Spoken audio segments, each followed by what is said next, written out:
Hi everyone, I'm the usual suspect, and today let's talk about superhero movies. Now there's been a recent trend of late of making superhero flicks much more darker and realistic than say they used to be in the 20th century. And it's getting to the point where almost all superhero movies are taking this more serious tone. So why is this? If you ask me, it's probably due to how much the films are taking in at the box office. All you gotta do is just look at The Dark Knight, see how much money that grossed, and you begin to see what all the fuss is about. Are you crazy? So directors are taking heed as audiences now apparently seem to crave a more serious takes on their favourite Cape Crusaders. One of the last truly goofy superhero movies I can think of was Sam Raimi's 2001 big screen adaptation of Spiderman. While it's definitely not the silliest of the trilogy, for unmentionable reasons, it is a movie that doesn't really take itself seriously and it's a film that all the family can enjoy. That is, if it wasn't rated at 12. Here in the UK, nobody under 12 at the time could see this. Nobody under 12 could see a Spider-Man movie. Aren't you alienating your major demographic there? It's like giving a series of films based off children's books 12 ratings. That would just be stupid. Alright, to be fair, they fixed it now so that a 12 movie can now be watched by anyone under 12, so as long as they have an accompanying adult, similar to your American's PG-13 rating. But this movie came out when I was 11, so I couldn't watch it till the VHS release. So was it worth the wait? Was Spider-Man able to quit his day job? Was he able to move on to greater things? Or did he succumb to, the harshness of reality?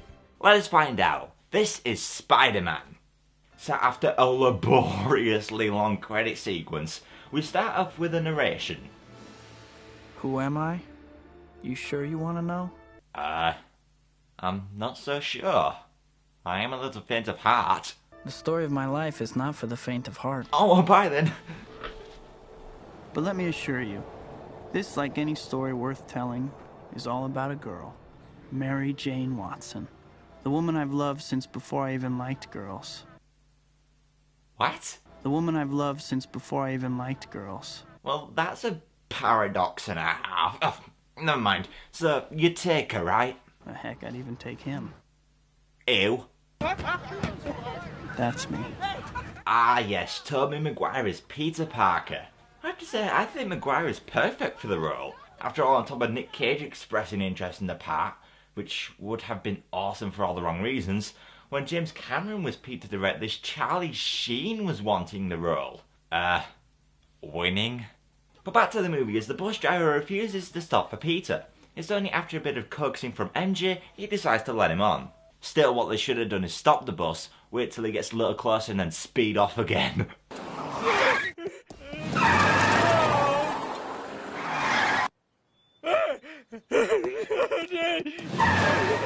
So the class arrive at the lab as Peter's friend Harry, played by James Franco, attempts to hit on MJ. Disgusting. Yeah, hateful little things. I love them. Should we be concerned here? We use synthesized transfer RNA to encode an entirely new genome, combining the genetic information from all 3 spiders into these 15 genetically designed super spiders. And people wonder why we are in a recession. Hey, can I take your picture? I need one with a student in it. Sure, yeah. Great. Where do you want me? On top of me, under me, across me, over me, there's just about fine, yeah.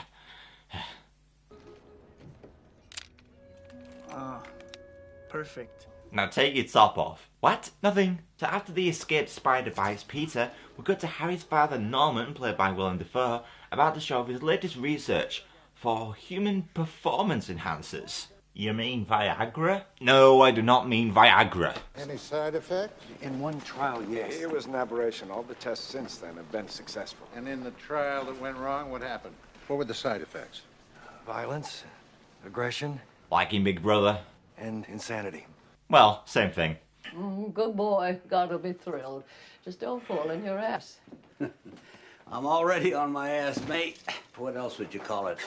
I am on my ass. Look, all I have in my head right now is an image of Uncle Ben's ass. Can we move on? So Peter arrives home from a night on the town, but wakes up with improved eyesight and increased muscle mass. Yeah, because spiders are known for their ripped torsos and six-packs.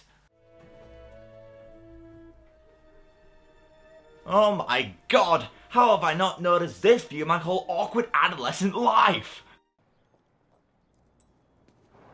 Spider-Man, Spider-Man, stalking women because he can. He will follow, he will flock, when your back is turned, he'll stroke his... Silence! Ah, sorry.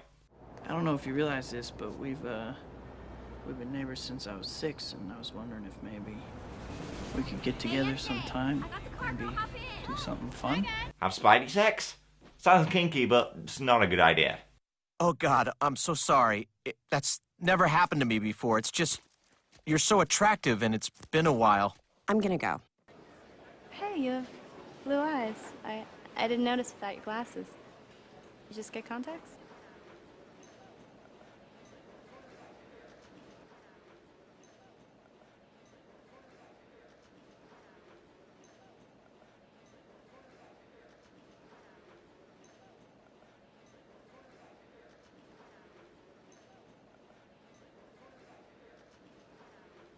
Well, see ya. Le who? The her. What is that? You know, I don't get this school. For one, why does everyone look 25? They look freaking older than I do, and I'm now too old for high school. And secondly, why does no one remember what Peter was doing this day? Hey, remember that guy who had web coming from his wrist? Did all those cool flips and knocked that guy halfway across the hall like it was made of butter? Maybe he's Spider-Man. No. Okay. Flash, it was just an accident. My fist breaking your teeth, that's the accident. Come on, Flash, stop. I don't want to fight you, Flash. So, why did they call you Flash? Ah. Falcon!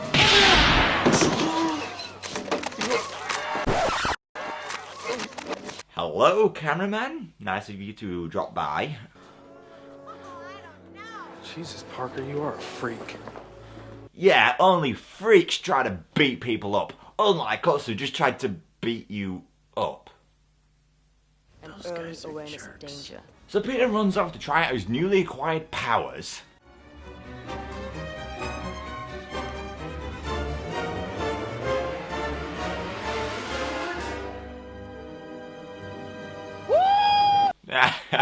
What a face.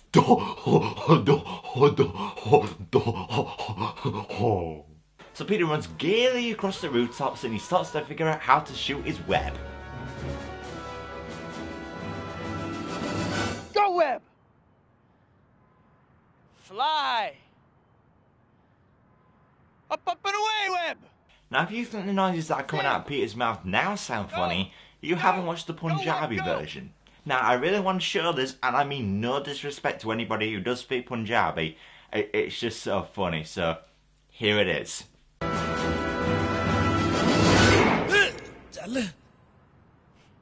जाला ओ छू मंतर चल मेरे जाले निकल जा हुन बुड़कत्ती बुड़तानी बड़ चोका. I am so sorry.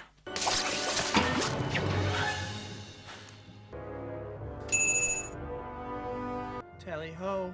Goodbye, crew world.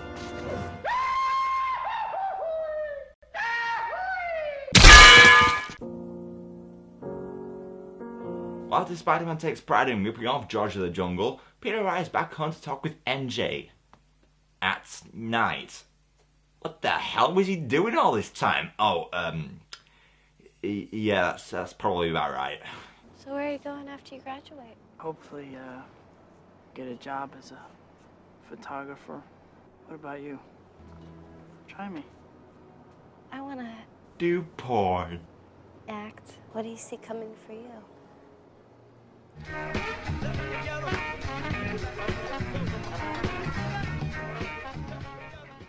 I don't know. Something's bothering him. Maybe he's too embarrassed to tell me what it is. Maybe I'm too embarrassed to to ask of you, Hank. Maybe I just can't be arsed. Going to the downtown library. I'll see you later. Oh, yeah, wait, Pete. I'll drive you there, buddy. Oh, no, I'll take the train. No. I need the exercise. Go on. Go. I'm gonna get exercise by driving. You start fights at school? I didn't start that fight. I told you that. Yeah, well, you sure as hell finish. Damn right he finished it. Why is every character in this movie such a douche? It was self-defense. What was I supposed to do? Run away? No, you're not supposed to run away, but... So you're not supposed to run away, but you're also not supposed to fight back. Uncle Ben's mentality on life, everyone. With great power comes great responsibility. Just make sure you never use that power and get your spider ass kicked by that guy from True Blood. Impressive. So Peter doesn't listen and opts to go to a wrestling match. If he can survive 3 minutes, he can earn enough money to buy a car to impress MJ. For $3,000!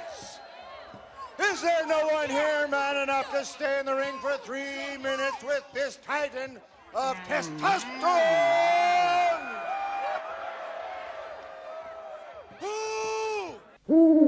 Oh, no, Hedwig, it's just Bruce Campbell acting like a deranged barn owl.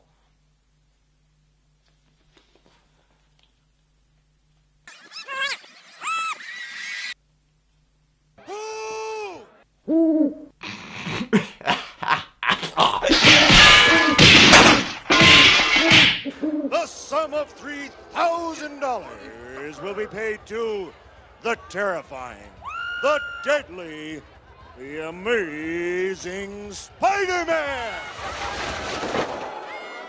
My name's the Human Spider. Am I the only one who finds it ironic that Peter knew that some spiders can change colour to blend into their environment, but when he designs the suit, he uses colours which, well, kind of do the opposite? Oh my God! Oh, my legs! Oh God, I can't feel my legs! Wait a minute. So, pro wrestling is real?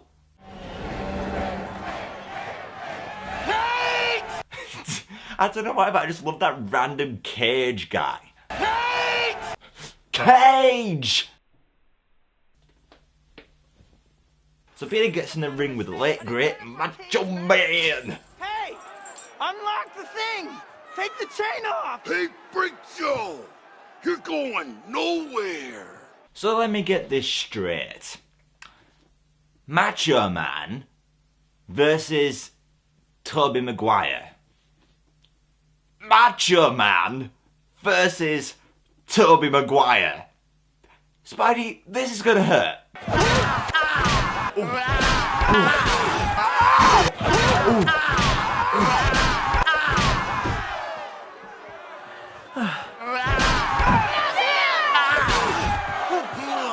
But Peter prevails as he arrives to claim his prize. $100. The ad said 3,000. Well, check it again, webhead. I need that money. I missed the part where that's my problem. Hell. Put the money in the bag. Hey! He stole the game! Stop that guy! Stop him! He's got my money! Thanks. What the hell's the matter with you? You let him go! Yeah, how dare you not confront a man with a gun? That's very stupid of you. You could have taken that guy apart. Now he's going to get away with my money. I missed the part where that's my problem. But it turns out the man that Peter let go killed Uncle Ben. And not that Uncle Ben. There we go. So Peter gives chase.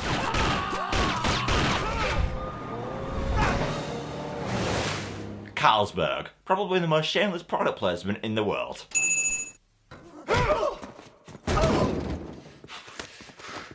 Don't hurt me. Just give me a chance. Just give me a chance! Oh, no. Please don't hurt me. Please don't hurt me. I'm defenseless. I... Wait a minute. This thing shoots metal things that kill people. This is a day that you will always remember as the day that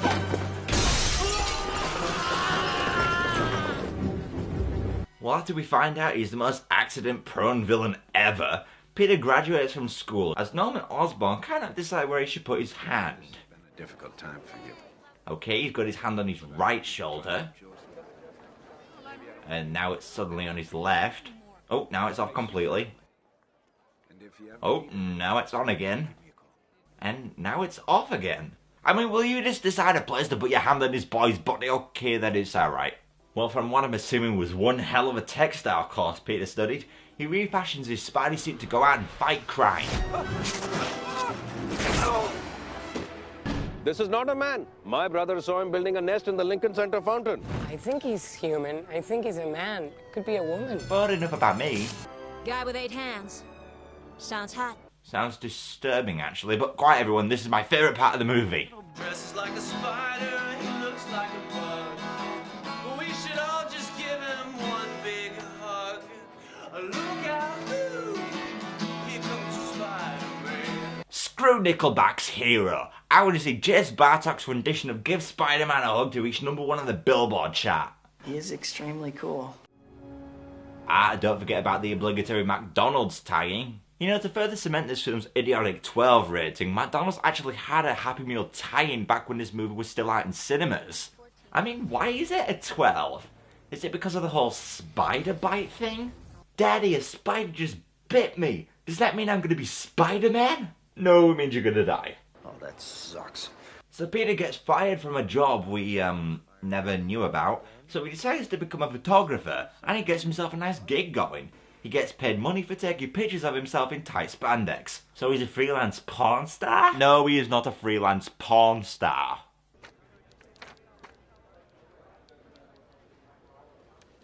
They're crap.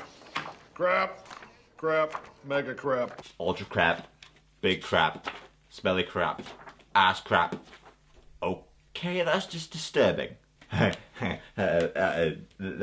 private. Your Jameson told me to give that to you. Ah. Welcome to the Daily Bugle. Thank you. I'm Peter Parker. I'm a photographer. Was this shot meant to look like what I think it looks like? Come on, Peter, now's your chance to hit on this girl. I mean, there's just so many possibilities. You could say, hey baby, how'd you like to play with my wide angle lens? Or, would you care to check if my flash is on? Or, shake it. Shake it. Shake it like a Polaroid picture. The possibilities are endless. I can see that. So we cut to Norman in a board meeting, and it's looking as though he's having to resign from his company. But you can't do this to me. I started this company. So, what's he gonna do? He's gonna get all emotional and stuff. You know how much I've sacrificed. You know how much I sacrificed? You know how much I sacrificed? God bless you, Willem Dafoe. Welcome to Oscorp Industries Unity Day Festival. Let's hear it for Macy Gray. Holy shit, it's gonna blow! MJ, why didn't you wear the black dress? Look, you're getting fat, okay? Black is slimming. I wanted to impress my father. He loves black. Yeah, he wants a threesome. What the hell was that? The Green Goblin, brought to you by Samsung.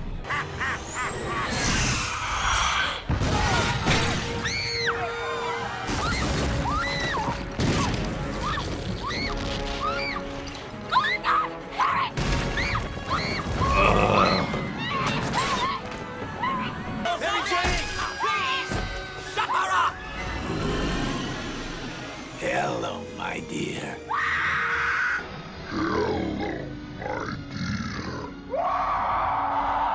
It's Spider-Man! And I'm so acting right now.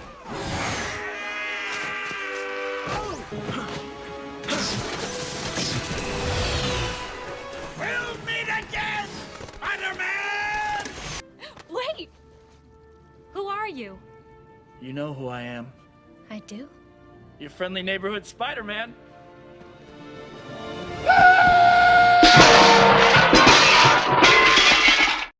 Somebody there? Somebody. Where are you? Follow the cold shiver running down your spine. So you're my ass? Power beyond your wildest dreams, and it's only the beginning.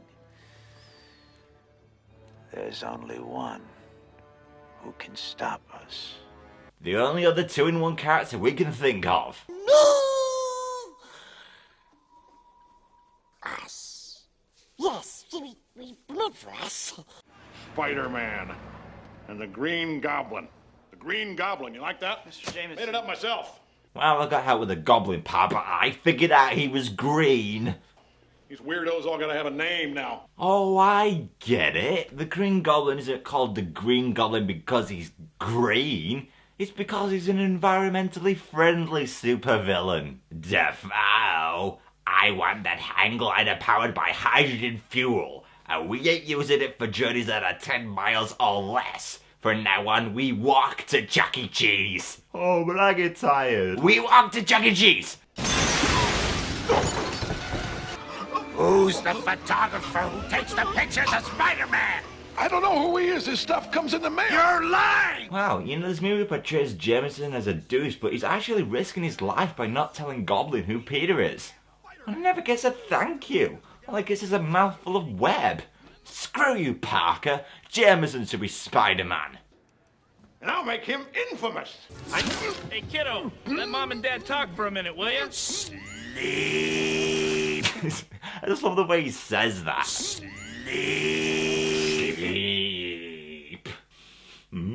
Lavender. What?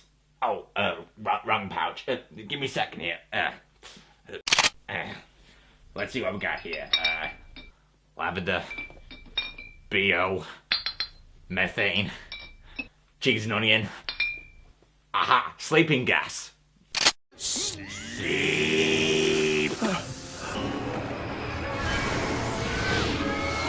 Yeah, that doesn't look romantic at all.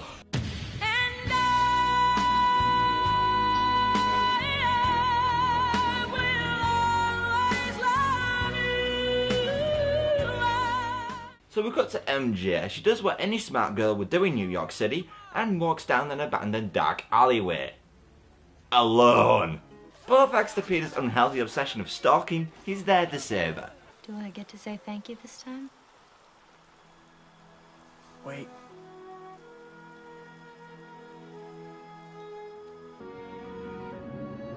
Ah yes, the infamous upside down kiss. Now if you don't know, hazard a guess as to where that scene got inspiration from. An old painting, a classic fairy tale, a tale of two lovers who were never meant to be, or a Popeye cartoon? Surely you can't be serious. I am serious. And don't call me Shirley. Well, the next day, Spidey goes to save a woman's baby, which begs the question, what on earth was she doing leaving a baby in a burning building? Must have mushrooms. But after Spidey rescues the child, Goblin shows up.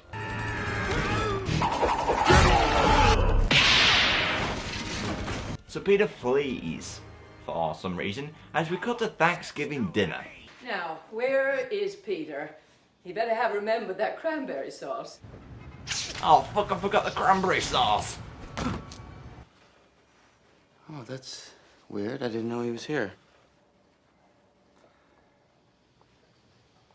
Remember when I said Norman Osborn wanted a threesome? I wasn't joking. How strange. There's nobody here. Bit of a slob, isn't he? All brilliant men are. Oh, thank fuck for that.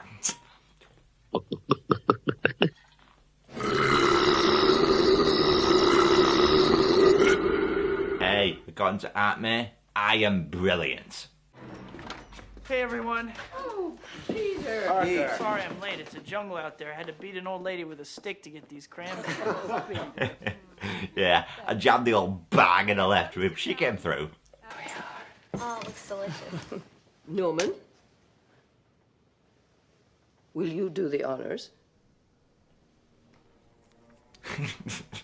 And the award for the most threatening finger lick goes to Norman Osborn. I mean, that should be part of the end of every KFC advert. Take a tasty moment that's fully satisfying. Make a perfect moment that's really finger-licking good. I gotta go.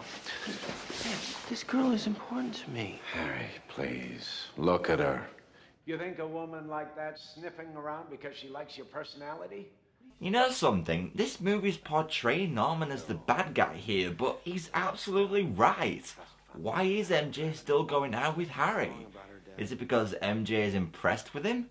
You know, spiders can change their color to blend into their environment. Really? No. Is it because he's a good kisser? No. Is it because they have quirky little conversations over the phone? Alright, I'm sorry. Sleep tight. Don't let the bed bugs. No. The only redeemable factor about Harry is that he's the son of a successful business tycoon. In other words, he's loaded. MJ is a money-grabbing whore. That's nothing to be embarrassed about. A word to the not-so-wise about your little girlfriend. Do what you need to with her, then broom her fast. That sounds painful, but strangely erotic. So Norman leaves as he attacks Aunt May later that night as the Green Goblin. And by attack I mean scare the living shit out of her and then just fuck off. He knows who I am. Maybe I should warn my friends. I'll look for them. Are they to my left? No. Are they to my right? No. Well, okay, I give up. MJ can surely protect herself. But do you think it's true, all the terrible things they say about him? No. Not Spider-Man. Not a chance in the world. I know him a little bit. Has he mentioned me? Yeah. What'd he say? I said, when you look in her eyes, and she's looking back in yours,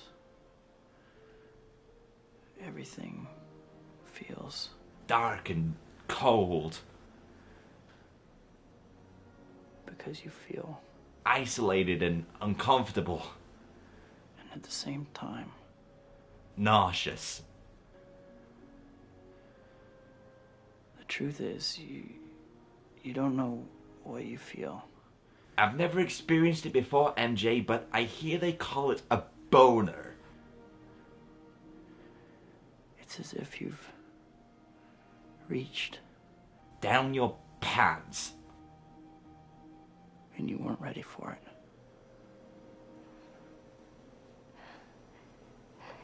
You said that. Nah, I said you're a whore. Hold on! What in the name of spider testicles is that? A decapitated, swollen fish head with 2 LEDs in its head? Call that decapitated Rastafarian air freshener from Prison of Azkaban. I think I found his long-lost brother. Wake up, little spider. What the hell was that? Awake, got an itch. Wake up, little spider. Wake up. Go home, dear. You look awful. Gee, thanks. Can I do anything for you? You do too much. College, a job, all this time with me. You're not Superman, you know. Oh, God. The last time a superhero movie made a Superman reference was... This is why Superman works alone. Yeah, don't remind us of that abomination.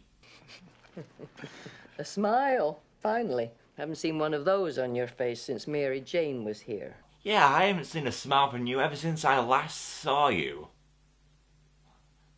Hey, you were supposed to be asleep. Yeah, mate, Peter could have been saying anything to MJ.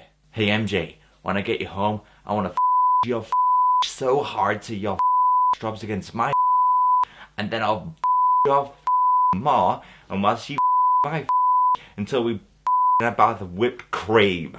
So after a brief chat about MJ, Peter finally comes to his senses and suspects MJ might be in danger. And what do you know, she is. For the 3rd time in one movie. So Peter sets off to rescue her. Again.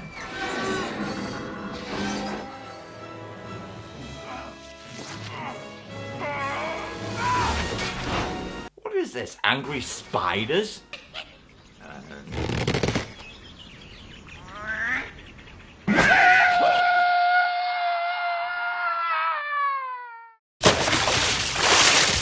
Shit. Let die the woman you love, or suffer the little children.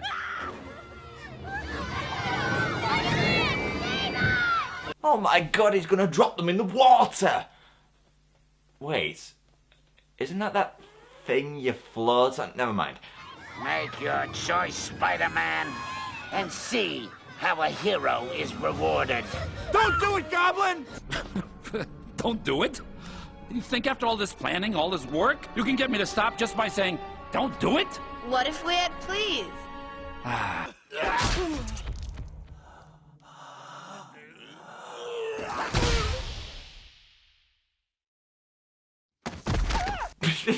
What the hell was that noise? It just sounded like Jar Jar Binks if he got his nuts caught in a thresher. I just love that slow-mo punch there. Someone should remix that.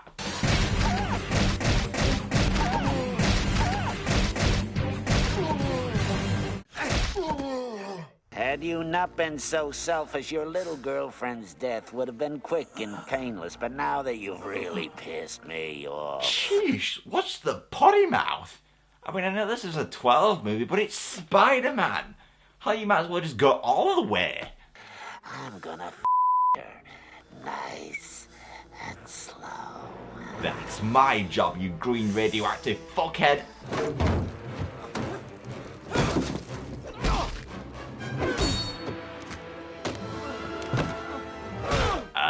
Why not take off his helmet?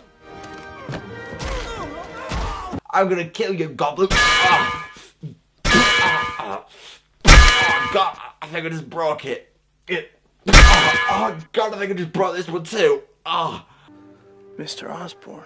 Thank God for you. Give me your hand.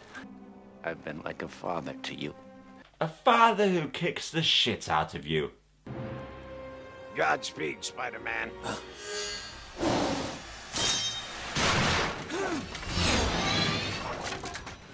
Oh. Oh, Jesus, right in the goblin sack.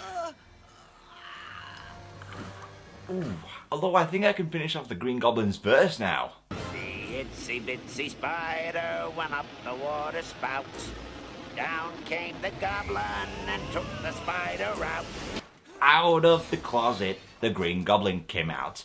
His balls got impaled, he'll have to do without.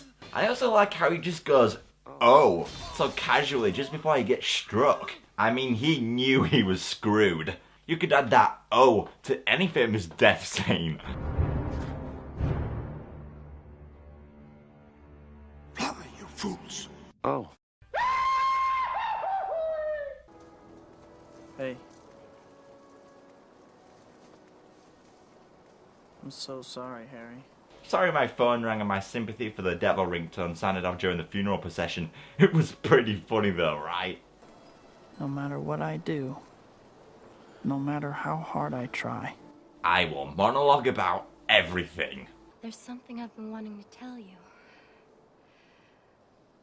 When I was up there, and I thought I was gonna die,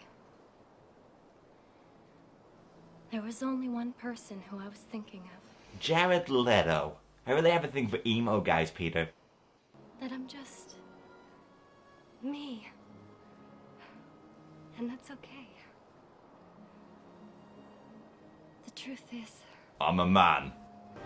who am I? I'm Spider-Man. So there we have Spider-Man, and he just has so much going for it. Admittedly, the CGI is a bit dated and the dialogue can be insanely stupid, but the world of Spider-Man is so brilliantly brought to life.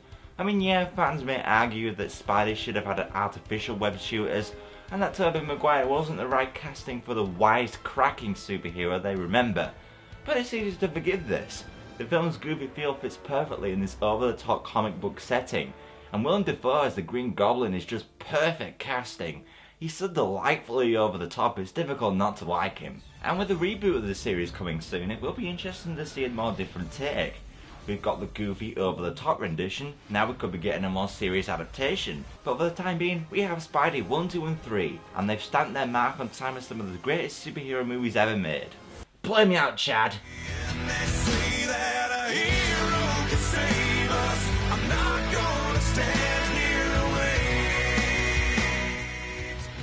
You know what?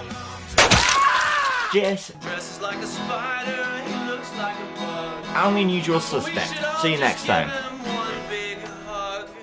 Look out.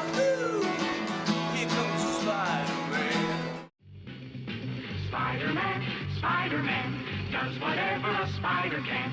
Spins a web any size, catches thieves just like flies. Look out, here comes the Spider-Man. You know how much I sacrificed? Parker! Parker! Stop! Stop!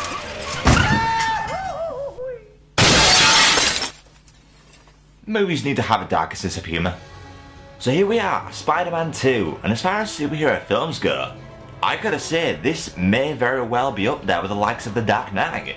Because if The Dark Knight is a definitive dark-hearted superhero movie, then Spider-Man 2 is a definitive light-hearted one. Sure, this film has its emotional and hard-hitting scenes, but let's be honest, as good as this movie is, it is incredibly stupid. But that's why I love it so much, because what we're about to take a look at is a film that, despite being so goofy, impressed critics across the board, which makes a refreshing change of pace given how snooty some of them can be these days. And critics didn't just like this movie, they loved it. I mean, take a look at what Roger Ebert said, for example. Spider-Man 2 opens next Wednesday, or actually Tuesday at midnight, and I think it may be the best superhero movie I have ever seen. Wow. I mean, this is 2004, so this is before a lot of other great superhero films, but that's still a pretty bold statement to make, because what he essentially said was that Spider-Man 2 is a better film than Superman the movie and Tim Burton's Batman. Was he right in saying it? Well, let's find out. This is Spider-Man 2.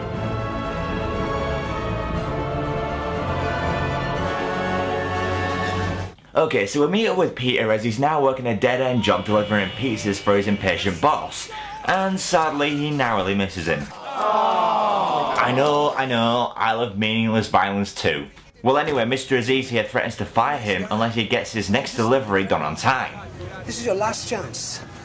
You have to go 42 blocks in 7.5 minutes, or your ass is fired. Go! What's with the way he said that? Go! Go! Go! Go! Go! Okay, this guy's clearly in the wrong business. I'm just imagining him appearing in all manner of racing games.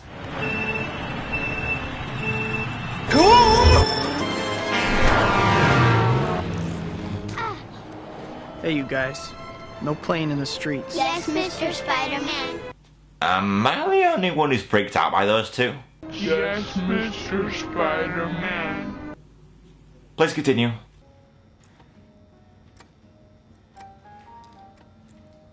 You're late. Chewing gum whilst on duty, eh? I hope you brought enough for everybody. I'm not paying for those. Boy, is he strict. So Peter is fired, so in order to make up his lost cash, he decides to pay the Bugle a visit so he can sell more pictures of Spider-Man. Hey Peter, sell this one. Sure, your reputation will be damaged, but you'd make a mint. I pay you because for some reason that psycho Spider-Man will pose for you. Spider-Man won't let me take any more pictures. You've turned the whole city against him. A fact I'm very proud of. Question. Why doesn't Peter just go to another newspaper? Not all of them will share Jameson's view on Spider-Man. A more national paper will probably pay more for the pictures anyway.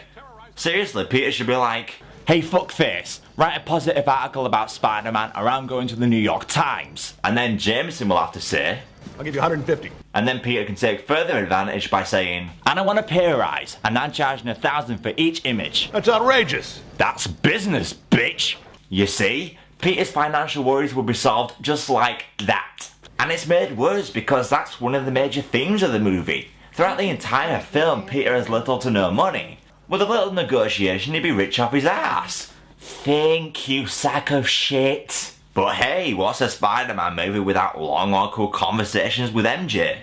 Oh boy, yeah. What?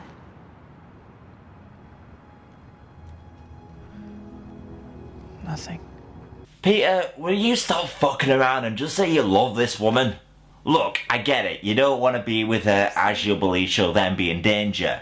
But she was in danger a grand total of 4 times in the previous movie, and none of which were attributed to the two of you being in love. Actually, it doesn't matter if you're in love with her. By all logic, simply knowing her will put her in danger, The only way to guarantee her safety is to say goodbye once and for all. And you're clearly not up for that. So I say just have the sex. Do you want to say something? Okay, repeat after me, Peter. I love you. Saw your billboard on Bleecker. Isn't it funny? I'm really kind of embarrassed. Don't be. It's nice. I get to see you every day now. No, that was awful. Just say the 3 magic words. I liked seeing you tonight, Peter. Okay, let's start off slow. I love you. Was wondering if you're still in the village.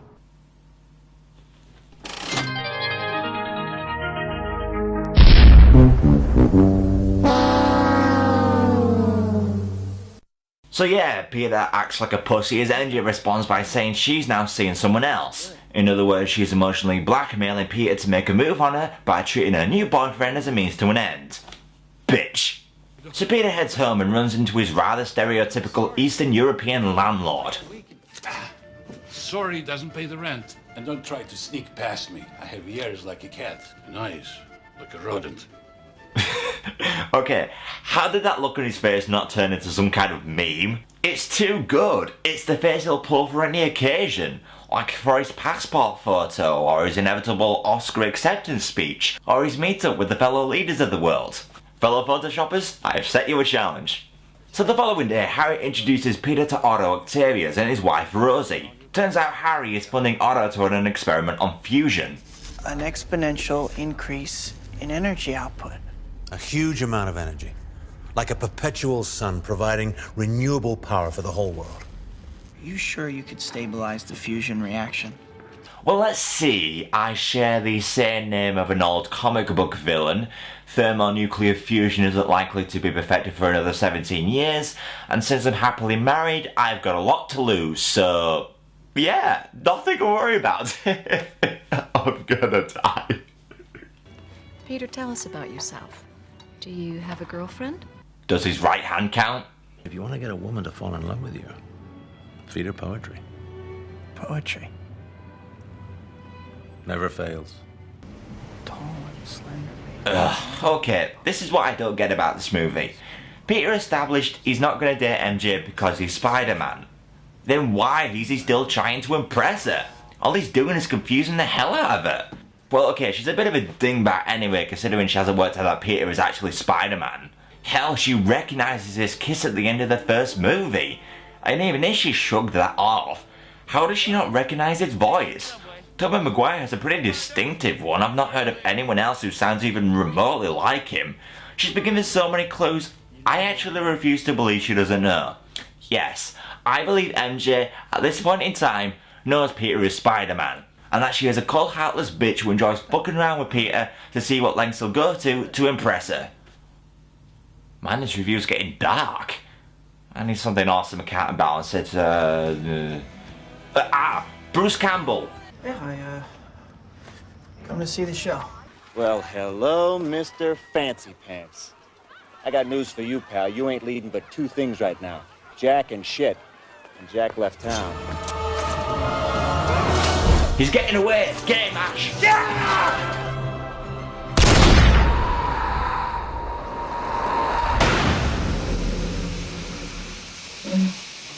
Yeah. So Peter misses MJ's plane, finds out that he can't use his spider web, so he begrudgingly takes the lift. Cool Spidey outfit. Thanks. Look, I've said before, people will recognise your voice. Change it a little or something. Better yet, change your personality completely. Then no one will second guess that Peter Parker is Spider-Man. Cool Spidey outfit. It's not for sale, cockbag. Where'd you get it? From your mama's wardrobe.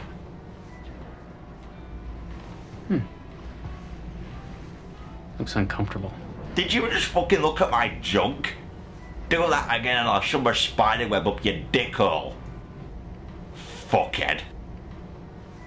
So on the following day, Peter arrives to Octavius' fusion demonstration as Otto shows off his mechanical metal arm thingies.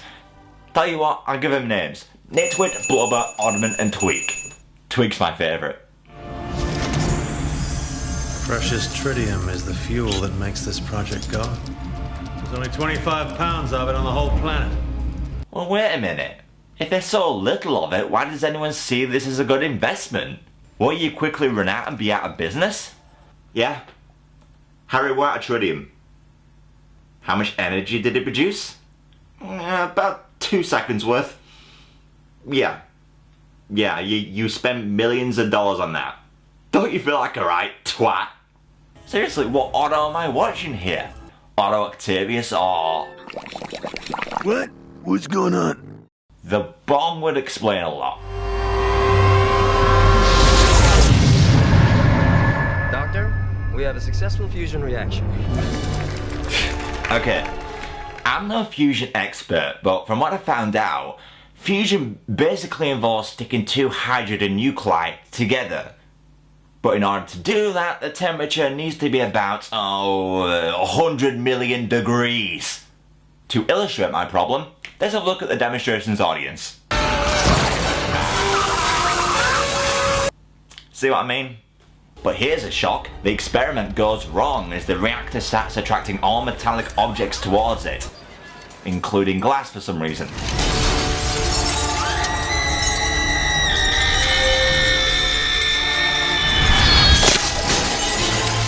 Yes, instead of trying to cover your face or seek cover when sharp shards of glass are hurtling towards you, instead, make this face.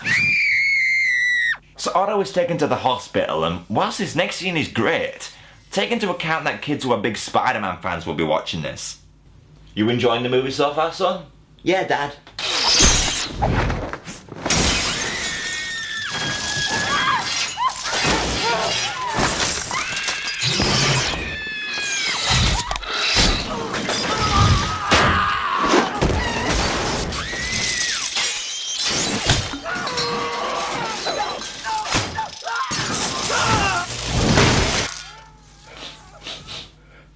Oh, great. Seriously, you can tell this is Sam Raimi applying what he did so well in the Evil Dead trilogy here. But it feels so out of place in a Spider-Man movie. For a PG, this scene is scary as fuck. The way the arms move so quickly like snakes seeking their prey, the convincing screams of terror from the doctors, the total lack of music which gives the scene a real creepy silent tone. If I watched this at the age of 8 or something, it'd probably give me nightmares. But then again, it's kind of ruined at the end by this.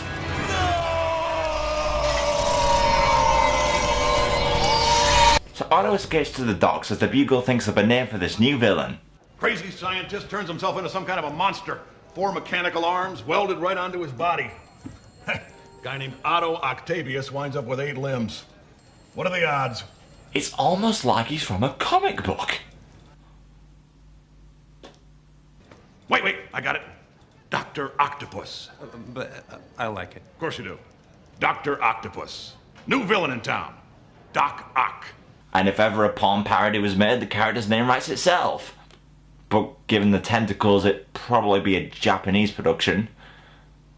One fucked up Japanese production. So Jameson is short of a photographer, so he hires Peter to attend a celebration for his son, who is an astronaut. But could you pay me in advance?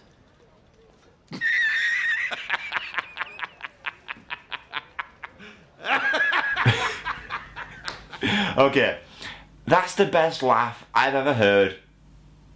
Ever. Seriously, if there's something either too stupid or too cheesy in an upcoming movie I review, I'm using that clip. I truly, deeply love you.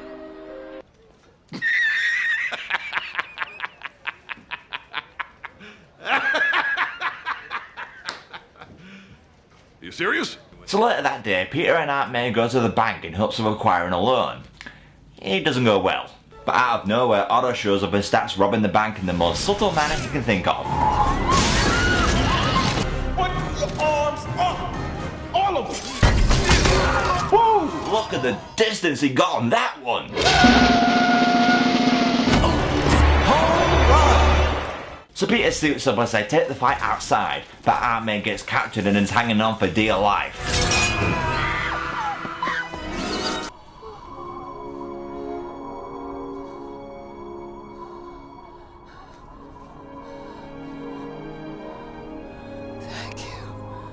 You're welcome. So, yeah, later that night the party is underway as Jameson's son is announced to the crowd. The committee for the Science Library of New York is pleased to present our guest of honor. He's the first man to play football on the moon. You do realise a man hasn't been on the moon since 1972, right?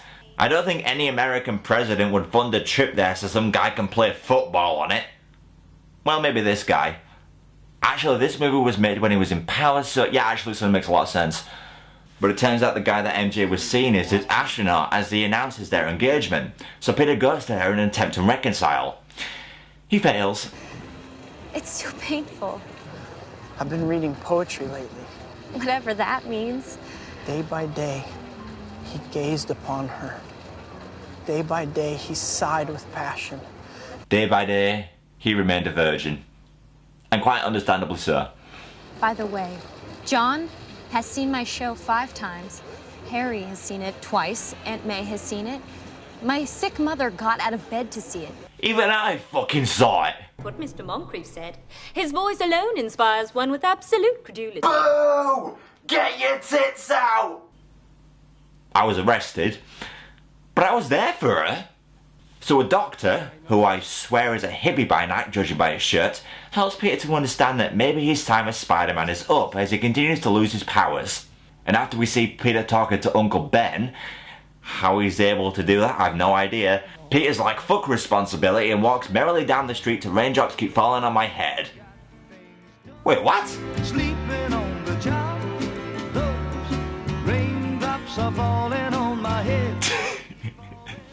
What's with this cheesy montage? And why this song? Butch Cassidy much? I mean, okay, this is to accentuate Peter's carefree mood, but this scene is so cheesy because of it. Just go all the way and have Peter sing along himself. Maybe even with his own made-up lyrics. The raindrops keep falling on my head. After dreaming about MJ, I found Webb on my bed. 0.23 electron volts. Look, there's only one way to finish this scene. The raindrops keep falling on my head. Wait, it's a piano, now you're fucking dead. So yeah, we cut to Harry still obsessing over Spider-Man when he feels an unusual tremor.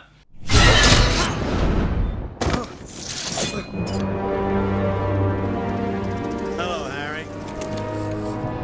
Kill Spider-Man. I'll give you all the tritium you need. On second thought, bring him to me. Alive. How do I find him? Otto, what the hell are you doing? Don't make a deal with him, just say, give me the tritium or I'll rip your fucking balls off. But no, instead Harry asks Otto to give him Spider-Man for the tritium, and like a complete idiot he agrees. Meanwhile, Peter's heading home when he runs into a burning building and heads inside to save a trapped child.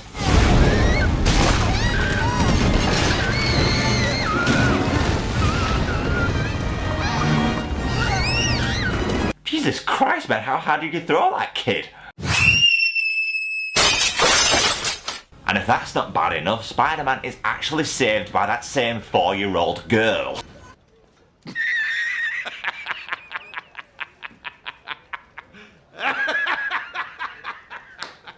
But after learning there was someone who didn't make it out, Peter decides it's time to stare blankly out of a window for a bit. Am I not supposed to have what I want? What am I supposed to do? Well, not talking to yourself would be a good start. Would you like a piece of chocolate cake? No. It's a trick, Peter. It's space cake. I mean, look at her. She is so on drugs. Look, I'll even prove it to you. Miss, what are you right now? Hi. See? And a glass of milk? That would be nice. Peter, I'm betting you it's not from an animal. Okay. So after Little Miss Anorexic clears up, she lets Peter know that Aunt May left a message, and as it turns out, she's saying fuck you to the government and has begun packing. And Henry Jackson across the street is giving me a hand, and I'm giving him $5. $5? That's like £3. Child labour is the future, people. They're gullible and work cheap. Okay. You take Spider-Man's pictures, right? I used to. Oh man, if even little kids know Peter took Spider-Man's picture, why hasn't Peter been interrogated by someone yet? You'd think someone would say to themselves, so this fella has the exact same build as Spider-Man, he's the only man to ever get a clear photograph of Spider-Man, and just so happens to share his exact same voice. Hello? Daily Bugle? I got a shocking revelation as to who your photographer Peter Parker is. He's Spider-Man's twin brother. Hello? You'll never guess who he wants to be. Well, considering who we were just talking about... Spider-Man. You don't say. Well, he knows a hero when he sees one. So Peter decides it's time for Spider-Man to make a comeback as he heads up on a rooftop with a look of determination on his face. Well, it's determination or the shits, I can't be sure. Go on, Peter! You can do it! Yes! Yes! Yes! You're doing it! Oh, wait, the anti-gravity is on. Oh, shit.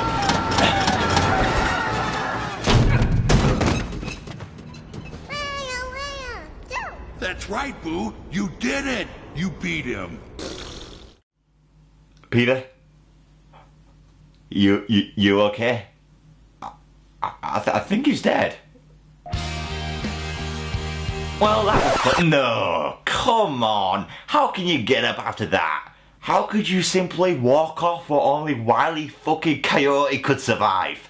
Maybe if you were still Spider-Man I'd buy it, but you're supposed to have no powers at this point. Still funny as hell though. My back. Get back on, fat ass. You have to practice. Screw you guys.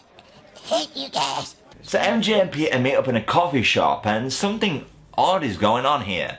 Anyone remember in my Casino Royale review when I pointed out Eva Green's wacky pupils? And that same ego can't take it. That's what this is about. All you're going to do now is lose more. Now look at Kirsten Dunst's. I'm saying... I thought I could be there for you, Mary Jane. So the pair are about to have a smooch, but Peter's spidey sense kicks in as Otto arrives on the scene.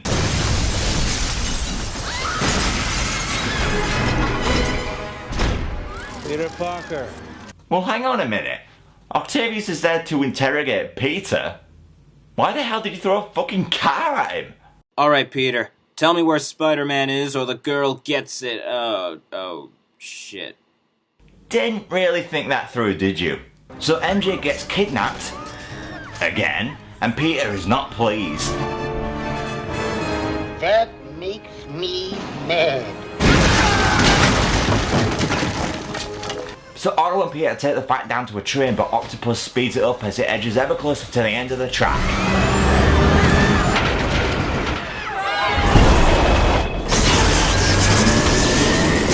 Oh, hang on. The train can go 120 miles per hour? Why would a train in New York City need to go that fast?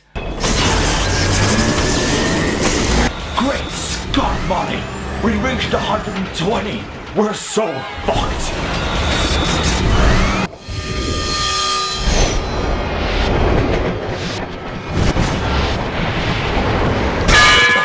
Ugh, damn Raimi needs camera work.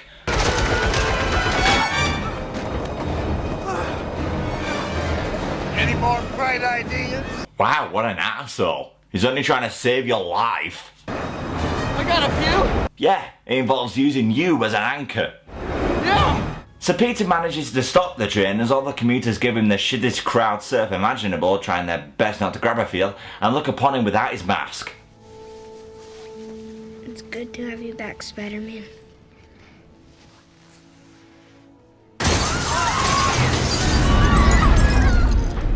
He's mine! You want to get to him, you got to go through me.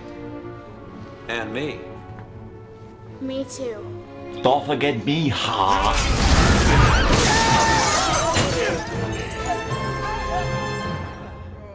So Otto takes Peter to Harry, and after giving the tritium to Otto, Harry moves in for the kill. First we'll see who's behind the mask. I can look into your eyes as you die. Aw, Peter, why did you have to be Spider-Man? I was hoping you were going to be Louis Walsh. That way I could avenge my father's murderer and kill an annoying prick at the same time. Harry. Where is she? Where is he keeping her? Why the hell would Harry know? At what point did Octavius ever tell Harry where his base of operations was? Nobody knew. But check this out. Despite the fact that Harry shouldn't know, they edited it in a way to make it look like he knows. Harry, please, I've got to stop him. And they cut before he can answer. So we as an audience assume Harry told Peter off screen, which in turn covers up the fact that Harry couldn't have possibly known the answer. Bravo, Raimi. You devious bastard. So yeah, Peter arrives at Otto's base, wherever it may be, as Spidey starts to kick some ass.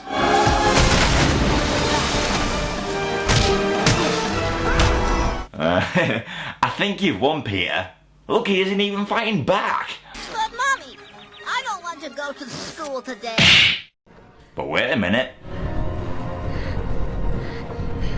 Oh, damn, MJ's gonna kick some ass. Go on, girl. See, that's what I get for having faith in you. So Peter pulls the plug, but it looks as though the machine isn't stopping. So Peter goes to Otto in hopes of him regaining control over his... artificially intelligent tentacles. I won't. You once spoke to me about intelligence. Oh man, he's got a metal claw wrapped around his neck. Don't you think he should sound a little bit more like, you once spoke to me about intelligence, that it was a gift to be used for the good of mankind? On a different subject matter, do you have something for a sore throat? That it was a gift to be used for the good of mankind. A privilege. Go back to earlier. Intelligence is not a privilege, it's a gift. He just totally contradicted himself. Intelligence is not a privilege, it's a gift. A privilege. Make up your mind, man. Is intelligence a gift or a privilege? Whatever it is, you clearly don't have much of it. So MJ finds out Spider-Man's identity, and after gawping at each other for a bit, we get the funniest reaction shot in cinema history.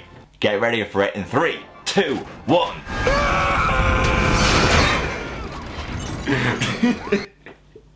Fuck Fuzzro Da. That there's the true power of voice. I mean, that's the first Bilbo should have pulled in Fellowship of the Ring.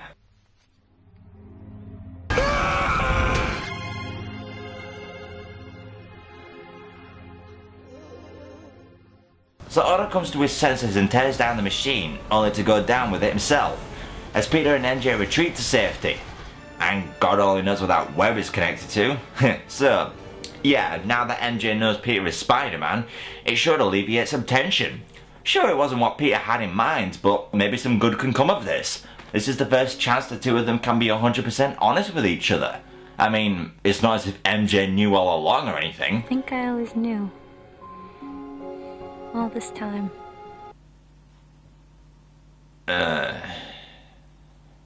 Ash.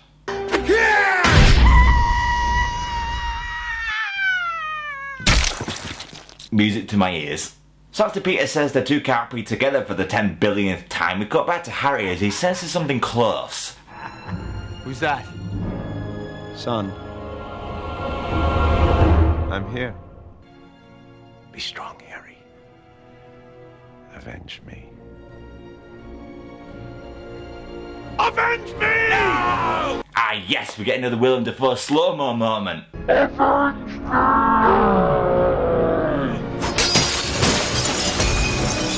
So Harry finds Norman's Green Goblin supplies. Even the formula, which seems odd considering we never saw Norman make another batch, as we cut to MJ's wedding where she plays runaway bride leaving her now not husband stood up at the altar. Oh yeah, no talk with the guy to explain how you felt or that you couldn't go through with it. No, just leave him there. He'll be alright. It's not as if guys have emotions or anything. So, MJ, what's your reasoning for all of this? Had to do what I had to do. You ungrateful bitch! Well, what's the matter? So MJ shows up at Peter's door, so now that the two are together, maybe finally they can consummate their relationship. You shouldn't be here. Good God, Peter, can't you just play along? She wants to have sex with you. Can't you just be an inconsiderate, sex-starved jerk for once in your miserable life? Just do it already! They got to first base!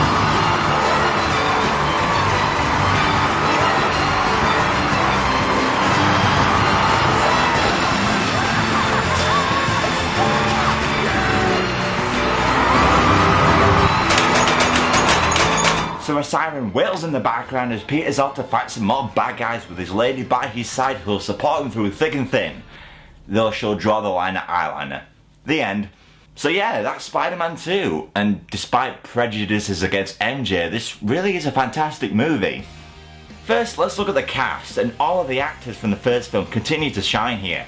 Tobey Maguire truly does make a great Peter Parker, and all of his co-stars make great work of their given characters. James Franco is especially good in this. You can really see the torment that Harry feels over his father's death, and his desire to kill Spider-Man. Even though I never understood why Peter didn't just tell Harry the truth as to what happened. Harry's like, you killed my father.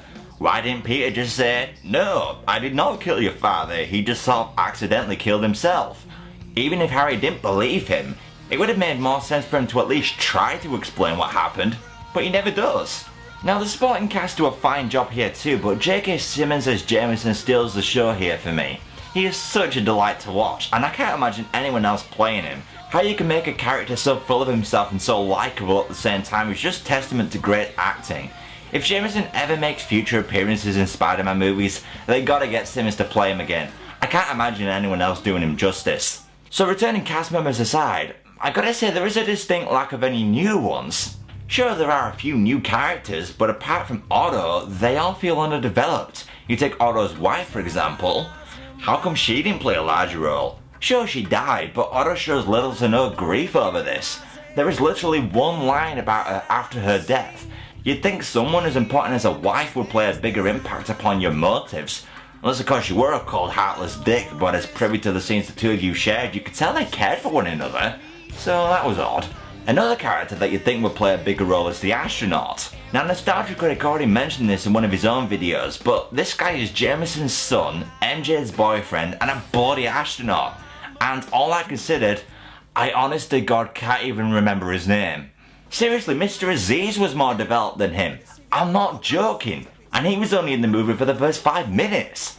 So yeah, pointless characters aside, I can't really fault this film otherwise. The fights are spectacular, the special effects, while sometimes dated, are pretty damn impressive for 2004. And Sam Raimi's camera work is astonishingly good. How he gets these kind of shots is beyond me. He is a wizard behind the lens. Then you got the film's sense of humour, which I really like. I think they captured the right amount of goofy here. Spider-Man 3, they went a little overboard. Okay, maybe they sunk the ship with that one, but here you can still laugh at the absurdity of what's being said, and you can tell the cast were having fun with what they were given. Now I hear many consider Spider-Man 2 to be the best in the trilogy. Do I agree? Honestly, I find it hard to say. I think I hold all the films in equal regard. Yes, even the third one. I'm one of the few people who actually liked it. Emo Peter and all. Though if you are looking for the most complete, well-rounded film with a little bit of everything, yeah, Spider-Man 2 takes the cake. It's action-packed, it's funny, it's sad, and its villain is especially good. Alfred Molina makes a fantastic Doc Ock. He plays it all wise and friendly as Otto and all threatening and smarmy as Doc Ock. That's not to mention he's right up there with the likes of Hugh Laurie at getting rid of his British accent. I wish I could do that. So yeah, Spider-Man 2 is brilliant. It's definitely a contender for the best superhero movie ever, and is easily a worthy successor to the 2002 film that started it all. If you haven't seen it yet, you're missing out. Now as said, it is a stupid movie. And if you don't believe me, maybe this will help. To play us out, I present to you the many faces of Spider-Man 2. Till next time. Spider-Man, Spider-Man, takes a dump in a coffee can, plays some games with a grudge, gonna shit out some anal fudge. Look out, here comes some shitty games. Out Alcohol is his power source. Takes a piss like a drunken horse. Climbs a wall, then he falls. This game sucks his spider balls. Oh no, he's playing the shitty games. When he plays his games, he feels so ashamed. He shoots web from his wrist, but now Spider-Man's fucking pissed.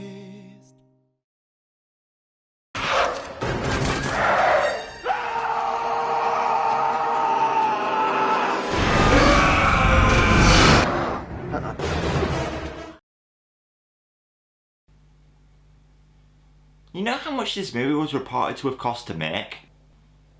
$350 million. That is one mouth-watering sum of money, isn't it? Money.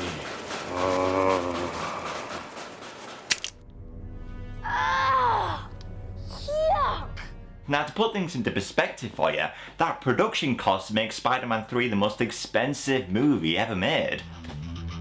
Well, okay, I should clarify. How much Spidey 3 cost to make is up for debate. A quick look on Wikipedia will tell you that films like Tangled and the third Pirates of the Caribbean film had higher production costs, with Spider-Man 3's official cost coming to $258 million. But the $350 million figure is what industry insiders purport what the film's budget must have come to. They say this because, for its time, the CGI in Spider-Man 3 was pretty damn revolutionary, and thus cost a pretty penny to put into practice. And permission for shooting in New York City was said to cost the filmmakers, wait for it, $1 million. a day. And it's because of that some experts believe the budget could have been as high as $500 million. Sam Raimi must be loaded. Well, he's got all the money in the world, but there's one thing he can't buy. What's that? A dinosaur. So, with all that money and all this talent brought together to film a hotly anticipated third-parter, what could possibly go wrong? Oh yeah, the fans fucking hated it. I mean, Spider-Man 2 was loved by both audiences and critics alike. It was a tough act to follow. And whilst critical reception for Spider-Man 3 was decent, and the film still grossed a shit ton of money, audience backlash was just relentless. Hell, Empire magazine listed Spider-Man 3 as the 50th worst movie ever made. Okay, I don't care how much you hate this movie, it's not that bad. If you know me, you know I actually like Spider-Man 3. It's got some amazing action, some genuinely funny moments, and the pacing is great too. But I'd be lying if I said there wasn't certain elements that bogged this three-parter down. So let's take a gander at the film and see what rubs people the wrong way. This is Spider-Man 3. So the third movie begins with, once again, a monologue from your friendly neighbourhood Avengers reject. And, as it turns out, Pete's doing pretty well. He's getting a class, he's financially stable, and everyone thinks Spider-Man is the new messiah. Life is good. From the form of this matrix, we can see... Miss Stacy? That only the m=0 quantum states are affected. No. Sorry, love. You can't pull off that dialogue and honestly sound like you know what you're talking about. The way you said that line, it honestly sounded like you were reading it off that chalkboard there. That only the m=0 quantum states are affected. Correct. Good work, Miss Stacy. Okay, I'm sorry, that's unfair on Bryce Dallas Howard, the actress playing her. But after seeing Emma Stone's excellent portrayal of Gwen Stacy in The Amazing Spider-Man, the Spider-Man 3 version really just comes across as a dumbass.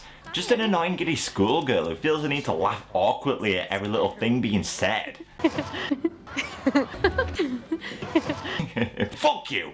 But enough of Gwen, let's go back to Peter gloating about how great his life is. And I'm in love with the girl of my dreams. Damn, MJ, you really let yourself go. Actually, no, MJ's got herself a leading role in a new play on Broadway as Peter takes his seat in the front row for her first performance. They say that falling in love is wonderful. It's wonderful. So they say. It's my girlfriend. Okay, fine, good for you. Just please don't lip sync again. Love, it's wonderful. Oh god. It's wonderful. Take the shot. So they tell me. Now I can finally sit back and enjoy the show. Who said it? I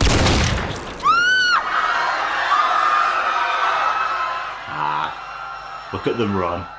So MJ finishes her 1.5 minute performance, so her and Peter head to Central Park Pusher for a romantic night out. Whilst there, a mysterious black substance falls out of the sky and attaches itself to Peter's bike. What's that you say? What is the black goo? Where did it come from? Why did it fall to Earth in such a coincidental manner? Fuck if I know, it's never explained. Man, this has to be the laziest plot device in cinematic history. It just falls out of the sky and we're expected to go along with it. You need some sort of explanation as to where it came from. I mean, okay, it literally just happened. Surely they'll give an explanation later on in the movie, right? Right? Yep, never explained. My guess is that they were going to get Jameson's son exposed to it somehow. I hear that's how it went down in other forms of Spider-Man media. But Sam Raimi definitely seemed more keen to have other villains on show instead. I hear he was under a lot of pressure from studio executives to include Venom in this film. And as a result, he must have just lazily written him in. If that's the case, it kind of makes you wonder how the writing process went for this scene. So Peter and MJ start bonking in Central Park when the symbiote falls out of the sky. It fell out of the sky because...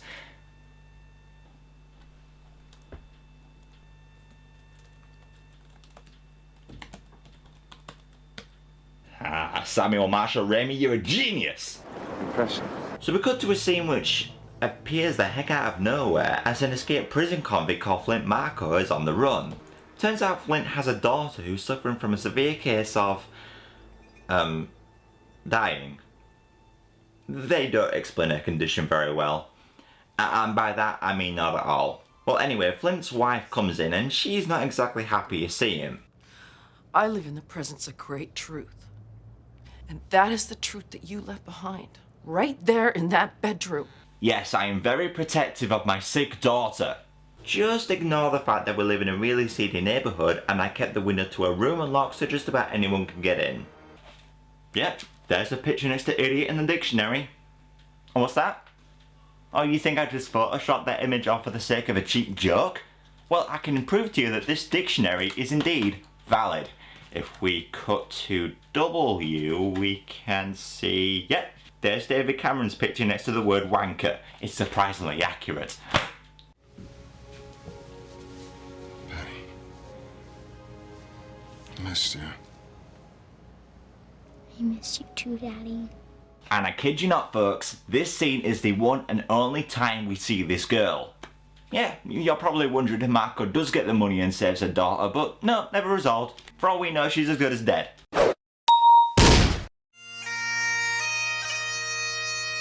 Of all the souls I have encountered in my travels, hers was the most forgettable. What was the girl's name again? Was it Nickel, Dime? Penny. Penny, that's the one, yeah.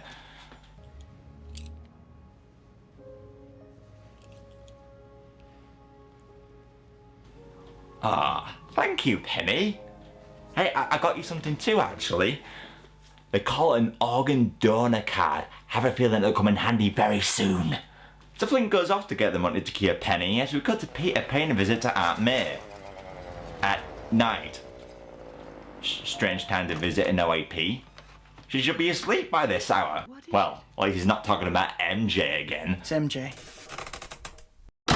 It's okay, mate. Go back to sleep. Oh, fucking hell. I'm gonna ask her to marry me. Oh, Peter. Oh.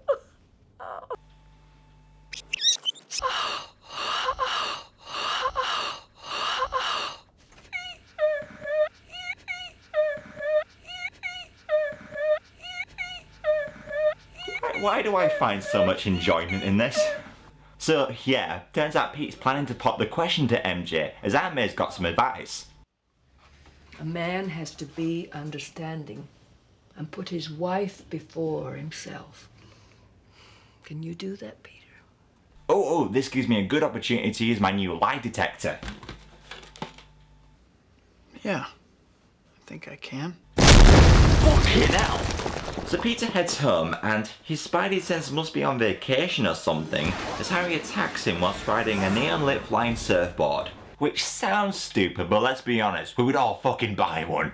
If not for the thrill of reacting that scene from Back to the Future 2, or pretending we're playing a real-life modern-day version of Tony Hawk's skateboarding.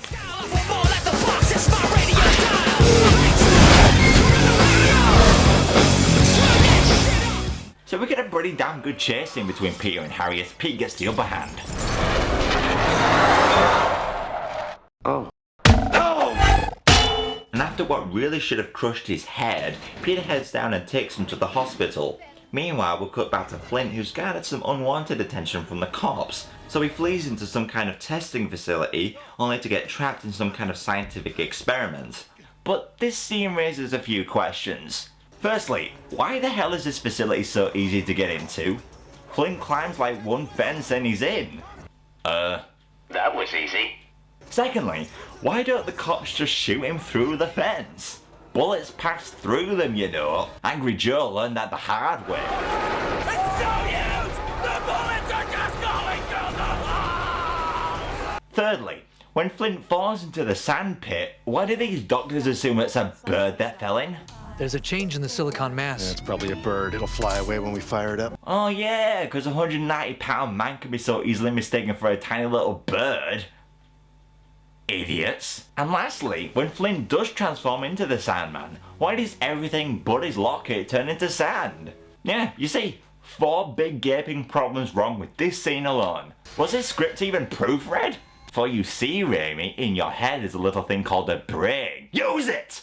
Well, okay, maybe I'm being a bit harsh. Raimi certainly knows how to direct at least. The scene where Flint rises from the sand is very well done. This somber tune, the amazing CGI. It's a pretty damn powerful scene. It's just a shame that this is the only time in the movie where you feel genuinely sorry for the guy. I was pondering for a while as to why I felt this way, and I think it might have something to do with the fact that he looks nothing like Thomas Hayden Church here. Now, don't get me wrong, I'm sure he's a nice guy and everything, but he certainly doesn't have a face which screams emotion, does he? You know what? I'm happy. Besides, you know who I would love to have seen playing Sandman? Anakin Skywalker. Why? I don't like sand. That'd be so fucking funny. So yeah, we cut back to Peter at the hospital as he's waiting for news on Harry. How is he? He's gotta be okay. But there's been some memory impairment, particularly short-term memory. Oh god, you're not. Right now, he can't remember the accident or anything that happened to him recently. You're not seriously going down the amnesia route, are you? I don't remember much of anything. Oh, fuck donkeys! You're actually using what is quite possibly the cheapest plot thread that exists in cinematic history? You don't do that, you hairy dickweeds! This is the kind of trope you'd see in a video game or a fucking soap opera, not a $350 million Hollywood blockbuster. Besides, you have all this character progression that Spider-Man 2 gave Harry as he's searching for his father's killer, and how he came to the realization that his best friend might have been involved in his death. Might as well throw out the fucking window now. So yeah, Harry has amnesia, and since he's completely forgotten about Spider-Man's involvement with his father's death, the two are now best of buddies again. Oh, goody. Last thing I remember, I was fine. Somewhere. You're still fine. We love you, Harry. Why am I reminded of another film here? Can't quite put your finger on what movie I'm talking about? Maybe this'll help. It feels like somehow I've been gone for a really long time. Now I'm back home. Home. And you're all here. And I'm never gonna leave here ever again. Oh, REM. This movie script is fucking horrible. Pass me that Colt 45, would you? Thank you. And yeah, the cheesy dialogue doesn't stop there. You have lovely friends. My best friends. I'd give my life for them. Wow, Raimi. Subtle. Give the man a motherfucking coconut. He only just spoiled his own damn movie. Why not put a timer right in his fucking forehead whilst you're at it? I don't think that hint was obvious enough. You bastard. You stupid, stupid bastard! You stupid, stupid bastard! Stupid bastard ass! You stupid ass! Bollock bastard! Nipple wank turd! So yeah, whilst we all take bets on how long Harry has left to live in this movie, MJ goes to see Peter and she's got some bad news. The review. Oh! They hated it. They hated me. Are they reviews of the play you were in or this movie? The young Miss Watson is a pretty girl. Easy on the eyes, but not on the ears. Her small voice didn't carry past the first row. Hey? What play were they listening to? You sounded perfect. No, literally. She was pitch fucking perfect. I know that Kirsten Dunst's performance was pre-recorded, but if you wanted to get the point across that she wasn't very good, at least make the performance sound a little flat. The way those critics are talking about her, she might as well gone out sounding like this. I can't recall who said it. I know I never read it. I only know they tell me that love is grand. It's my girlfriend. It's about my career. I know, and I'm just saying you can't let it bring you down. You just gotta believe in yourself and you pull yourself together, you get right back on the horse and... Don't give me the horse thing. Don't give me the horse thing. It's funny. It's what us Brits have to say now every time we buy meat. But seriously, am I the only one who thinks MJ's acting like a right stuck-up bitch? I know Peter might not be offering much in the way of emotional support, but his heart's in the right place. He's saying to never give in, don't listen to the haters, and she's just throwing it right back in his face. Don't give me the horse thing. Try and understand how I feel. Okay, I'll play along, MJ. I'm willing to bet that you feel a bit... dead. Tell me I'm close. Disclaimer, this is a joke. Know that in real life, if you want to talk to me about your bad day, I will listen, offer emotional support, and help you in any way I can. I will not shoot your head off with a 9mm handgun. That's good. But Peter's saved by the bell as there's a little problem with an out-of-control crane in the city. We cut to quite possibly the most stereotypical photographer punch you'll ever see. Okay, Gwen, I've got a secret. It's my copier. Yeah, I've got a secret too. It's called my middle finger. Kindly directed up where the sun don't shine. Well, thankfully, the crane seems to choose listed cast members as it sprays. It crashes into Gwen's photo shoot.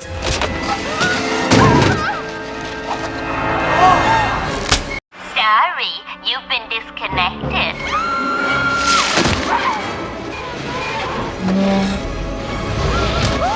Oh. Bit unusual to see a girl hitting the movie that hard. Can I see it again? Now play it in the loop.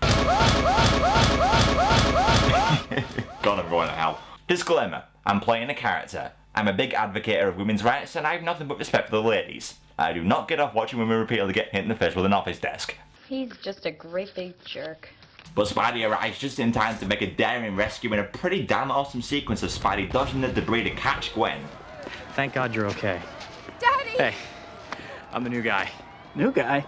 Now on, I am going to be taking shots at you for the bugle. So yeah, playing Eddie Brock in this movie is one tough of grace. Now, this is a very strange casting decision, but then again, everyone said the same thing about Heath Ledger as the Joker, so I'm keeping an open mind on this. He might just surprise me. He's busy. Oh, no, I'm just here to talk to you, beautiful. I changed my mind, he's spawn of Satan. What's that smell? That's a little something called Nice and Easy. You're using a lady's hair dye product? What's on you? It's called Go Away. Oh wow, what a coincidence, I'm wearing that too. Kindly fuck off. So Peter arrives shortly after as Jameson decides to use Eddie's photo of Spidey instead. Congratulations, son. We'll use your shot. I'll pay you $50. All right, JJ, I'm your man. I know more about what makes a good picture than any photographer in this town. See, photography, it's not just about, no offense, flagpoles, whatever. It's about lighting, composition, drama. Oh, yeah, and just 2 days ago, I found that taking off the lens cap helps immensely. I want the public to see Spider-Man for the two-bit criminal he really is. He's a fake. He's full of stickum. Catch him in the act. Spider-Man with his hand in a cookie jar. You know, Jameson is confusing me here. He wants to portray Spider-Man as a villain, yet he just paid $50 to publish a picture of him saving a woman's life. What's his bloody headline gonna be? Spider-Man saves lives, thus solely responsible for overpopulation? That bastard. I'm on it, boss. So yeah, Eddie and Peter are sent off to get a photo of Spidey doing an evil deed. Well, I don't know about an evil deed, but this photo would not help his public image at all. Well anyway, we cut to MJ, who's sadly been laid off from her job at Broadway. As Peter attends a big celebratory event for Spider-Man. At the same time, Sandman is roaming the streets.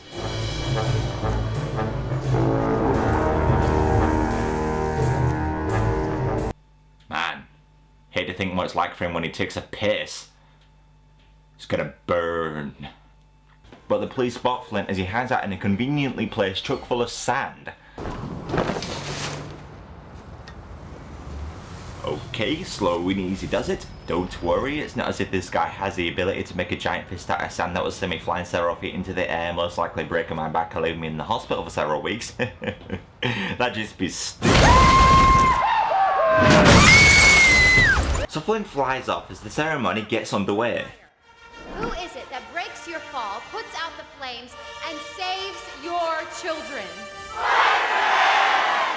They love me. They love you? I think borderline obsessive would be a better description. Don't believe me? Take a look at this woman.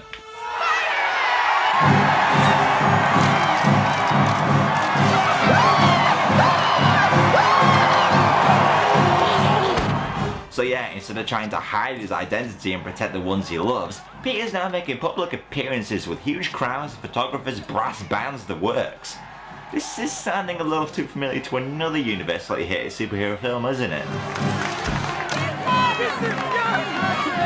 And yeah, to make matters worse, not only is Spider-Man making public appearances, he's also making public smooches as he kisses Gwen for the crowd. Oh, and not like a peck on the cheek or anything, no, a full-on snog. Right when MJ is watching as well. Peter, unless MJ practices polygamy, I don't think that was a wise move. But Sandman turns up as it looks like he took a wrong turn at Albuquerque, so Peter gives chase. Uh-oh. And that's not all he can enlarge, ladies.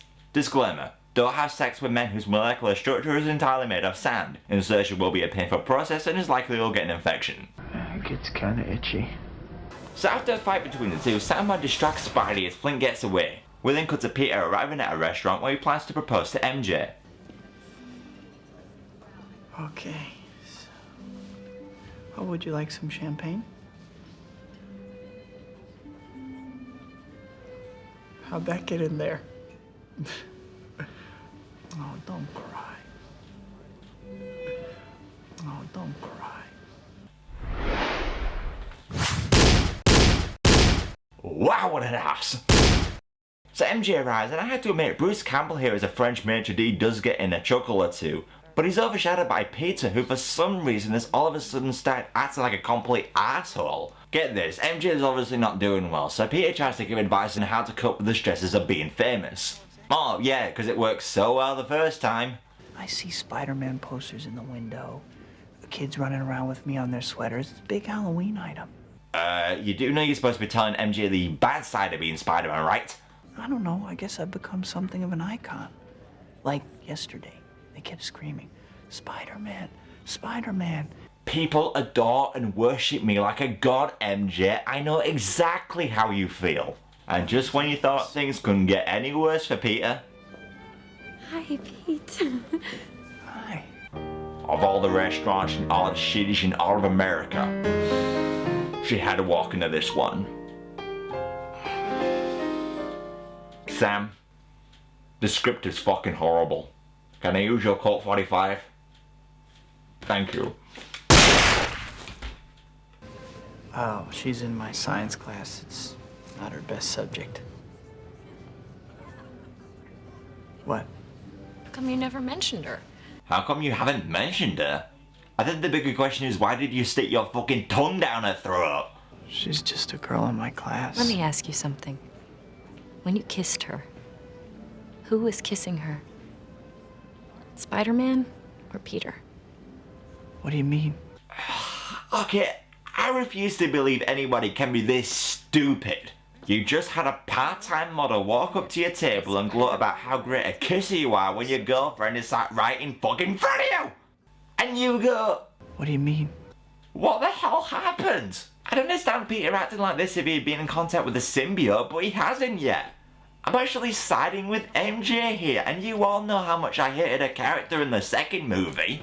Where are you going? Please don't follow me. So MJ rightfully tells the idiot to piss it off, or words to that effect, as Pete gets a call from Captain Stacy. Apparently the man that we thought killed Uncle Ben wasn't the culprit. Oh yeah, apparently the real killer left this note, which I will now read. There can only be one Uncle Ben. This is the man who killed your husband. That bastard! Alright, okay, it's actually Flint Marko. Hey, they needed to tie his character to Spidey somehow, as Pete vows revenge and heads home to listen to his police radio so he can catch him. But that symbiote decides it's time to attach itself to Peter. It makes his suit go black and he feels somewhat stronger, though the added strength and agility is never really explored in the movie, which is a shame. Well anyway, Peter heads home and finds out Marco's just robbed a bank, so he dons his newly acquired suit and follows him into the subway.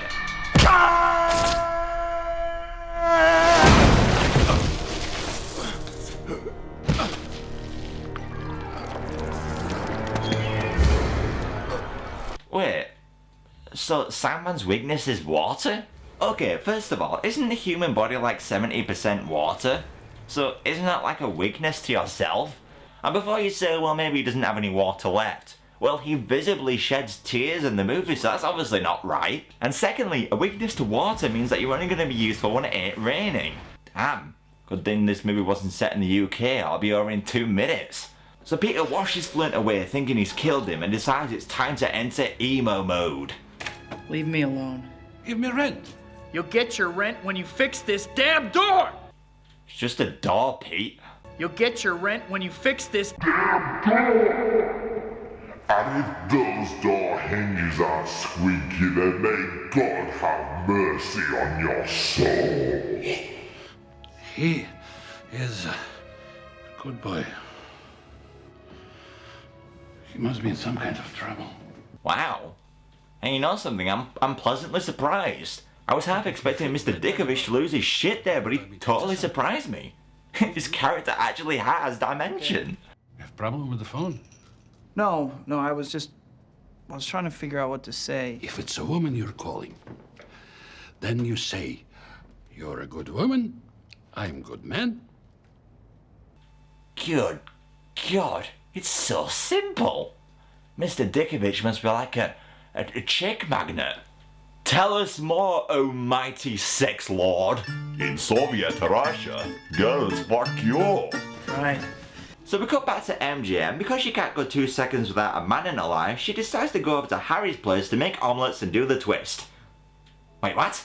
Just like this. Come on, little bitch, and do the twist. You know, this really wasn't what I was expecting in a Spider-Man movie. I mean, this is, well, lame. Why would anyone be entertained by watching MJ and Harry do the twist? Get back to the exciting action sequences. If it were for them, I'd struggle on what to choose as highlights. Kinda like how Jeremy Clarkson does in the intro to Top Gear.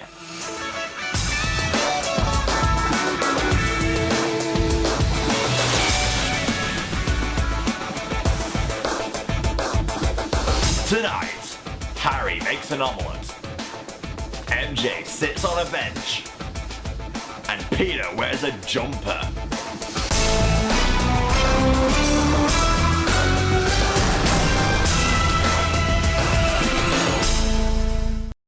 Well, anyway, Harry ends up getting his memory back because, oh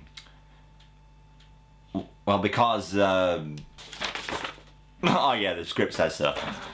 You know what you must do. Make him suffer. Make him wish he were dead. First, we attack his heart. We'll get the bastard hooked to McDonald's. His heart won't stand a chance. But hey, that's actually a smarter plan than what Harry comes up with. Instead of just killing Peter, he coerces MJ to break up with him. If she doesn't, then he'll kill him. I have no idea what Harry's plan is here. It's not working. So MJ breaks off with Pete, so he meets up with Harry later in a cafe as they discuss this other guy MJ is now supposedly dating. She was fired and she told you. She didn't tell me. Well, that's why I asked you here, Pete. I'm the other guy.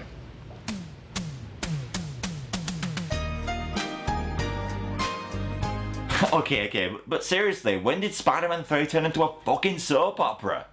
Oh wait, that was only when Harry got fucking amnesia! Can I warm you up? Yes, please. How's the pie? So good. Okay, not to be a conspiracy theorist or anything, but remember when I was making a joke about Willem Dafoe's threatening finger lick in the first Spider-Man movie, and how I connected that to KFC's finger licking good slogan? Well, KFC have recently changed that slogan to something else. How's that a guess as to what that is?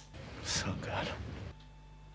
I mean, is the Osborn family a generation down from Colonel Sanders or something? Help KFC celebrate 70 years. Get 4 free pieces of original recipe chicken with the purchase of any 10-piece meal or larger. S-O-G-O-O-D good. So good.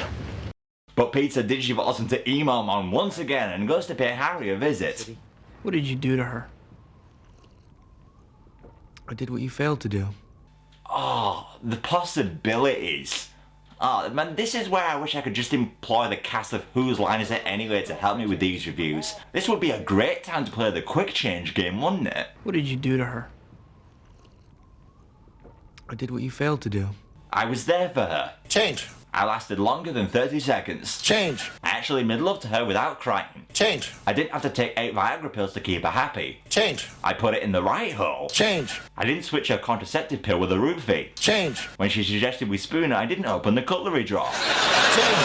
Okay, I can seriously go all day, but I got a review to finish. She knows me very well. And when she kissed me, it was just like she used to kiss me. That taste.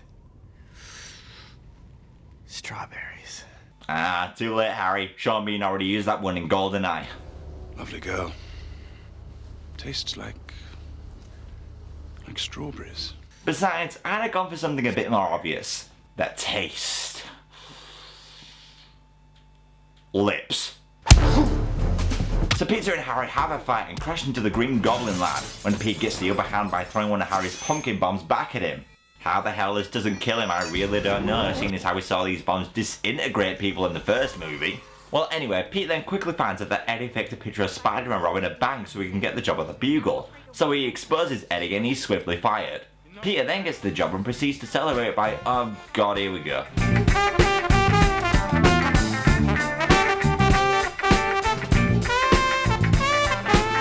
Okay, I can enjoy this scene.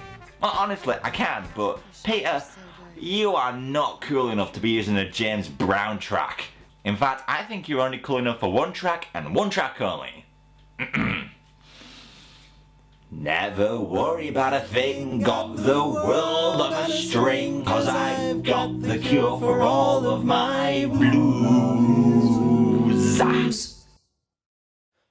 I take a look at my enormous penis, and my troubles start melting away. I take a look at my enormous penis, and the happy times are coming to stay. I gotta sing and I dance when I glance in my pants, and the feeling's like a sunshiny day. I take a look at my enormous penis, and everything is going my way. I've been waiting so long to use that song. So now that Peter is dressed like a Men in Black reject, he takes Gwen to a nightclub on a date. Yeah, they kinda cut out the whole Peter asking Gwen out thing. Proves how unimportant her character is, doesn't it? You are really gonna dig this joint. Peter, you're not black. No white guy should ever be allowed to say you're going to dig this joint. Let alone you. Okay, you tell you what, I'll let it slide. Let's just pray he doesn't say anything like that again. Find us some shade. Thanks, Hot Mix. Oh, I think that line just gave me cancer. Well, speaking of things that'll leave you in intensive care. Peter? Peter, what are you doing?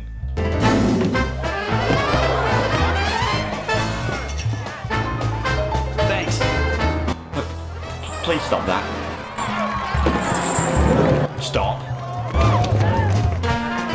Stop. Stop. Stop. God, could you get any lamer?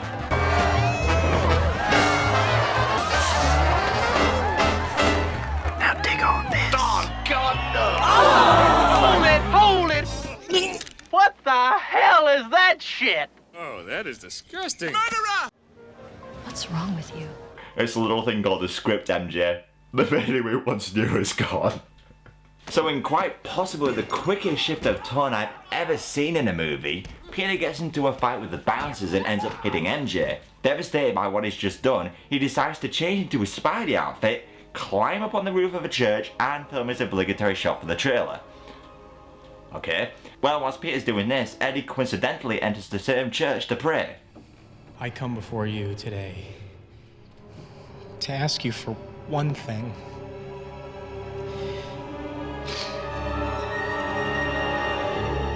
I want you to kill Peter Parker. Okay. Alright, but in all seriousness, Eddie, there's two things you don't understand. Firstly, there's a difference between praying and wishing. Secondly, even if you could make personal requests to God, you can't ask him to kill someone. Yeah, you do your own dirty work. Words to live by. So Peter's had enough of being emo as he rips off his black Spider-Man suit only for the symbiote to make its way onto Eddie as he transforms into Venom at the 1 hour and 44 minute mark. Yeah, I can understand why fans were pissed off about this. So Venom heads out as we quickly see him meet with the Sandman. Oh yeah, I forgot to mention that Flynn just miraculously survived his encounter with Spider-Man. Seriously, how do you kill this guy? He's like the Sand version of the T-1000, he seems invincible. Well, anyway, Flynn and Eddie devise a plan to bait Spider-Man by kidnapping MJ. Real original, guys. So Peter goes to Harry for help and he's rightfully told to fuck off. If I may, sir, I've seen things in this house I've never spoken of. Like that incident with the cup and those two girls? The night your father died, I cleaned his wound. The blade that pierced his body came from his glider. And you chose to only tell Harry this now because? I wanted to fuck with him. Well, yeah, that's the only reason I can come up with. So yeah, we have the common complaint here that such a minor character is revealing such a big plot point to one of the main characters. And I agree, this is practically the definition of a Deus Ex Machina. Kinda sad really that this is what this actor John Paxton is most famous for. You know that's Bill Paxton's dad playing Bernard. Oh well, he'll have been alright. Just take a look at what his son had to say in a movie once. I got a little dick, it's pathetic.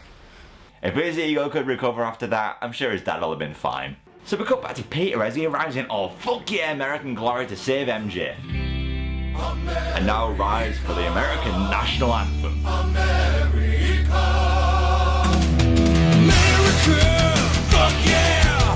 Come out and feel to save the motherfucking day, yeah, America, fuck yeah! Hey, Parker. My God, Eddie. Ooh, my spider sense is tingling. If you know what I'm talking about.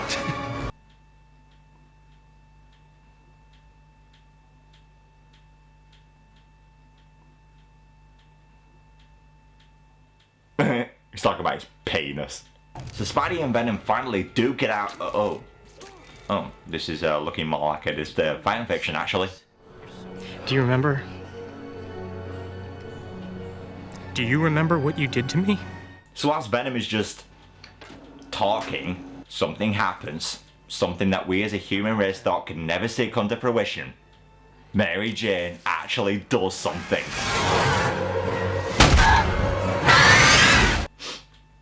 Just to think, if there was another trilogy of Sam Raimi films, she'd have been able to go throughout the whole series and only need saving 5 times. Oh well. But Peter can't take the both of them on, and has become subject to a game of Whack-A-Spider. But lucky for him, Harry's viewpoint on Peter has totally changed in a matter of about 2 minutes. Oh. So Harry and Pete take on Sandman and Venom together in a thrilling finale. Harry manages to take down the Sandman with a couple of well-placed missiles, which actually begs the question, why didn't he just use those to begin with? As Venom traps Peter. Again, Harry attempts to rescue only to get knocked off his board. Venom then uses Harry's board and moves in for the kill, so Harry, instead of just knocking Venom out of the way, chooses instead to awkwardly place himself in front of the blade. Oh, it's not so bad. I was wrong! Fucking hell! He could cause nuclear explosions with that voice.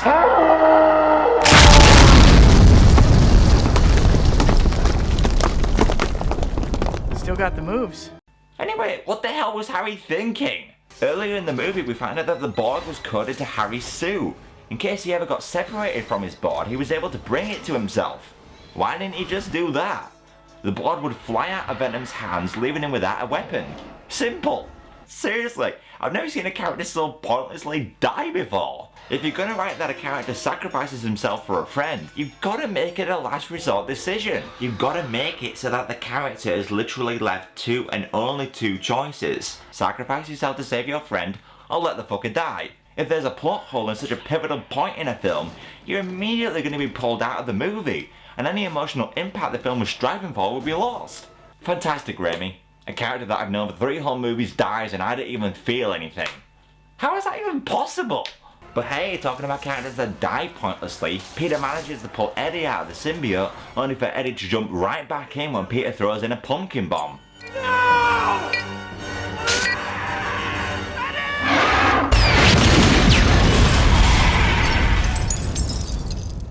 What's with all these characters committing suicide? In fact, have you ever noticed all Spider-Man villains that do die end up killing themselves? Yeah, I'm not making that shit up.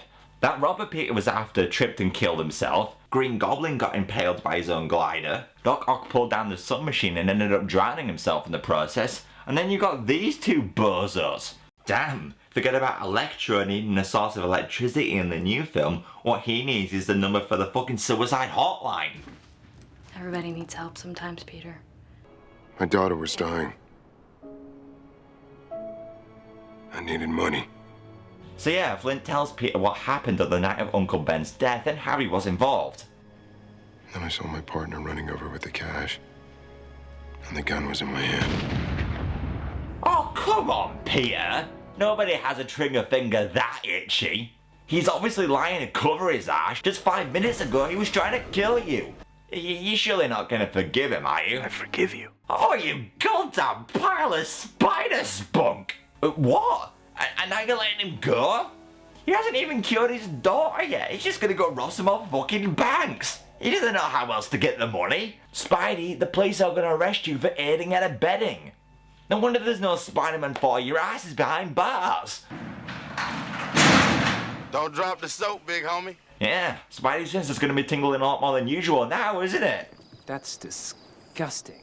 And yeah, whilst Peter was having a nazi with Flint, guess who's bleeding out and dying? Yeah, kinda forgot for a second there, didn't you? Hey, pal. How you doing? I'm dying, you fool. And yeah, instead of trying to get into a hospital to see if they can save him, he just dies. Then Peter blubbers like a little baby, thus causing everyone in the audience to laugh.